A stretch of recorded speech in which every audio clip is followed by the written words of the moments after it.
sa amin, ang name niya Biri.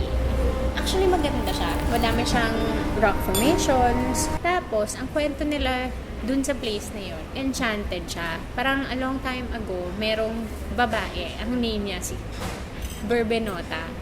Mahirap lang siya. Tapos, maganda siya. Magandang maganda. Daming nagkakagusto. Pag uwi na nila one time, ang kinukwento nung mga kapatid niya sa parents nila na meron daw nanliligaw kay Berbenota nga.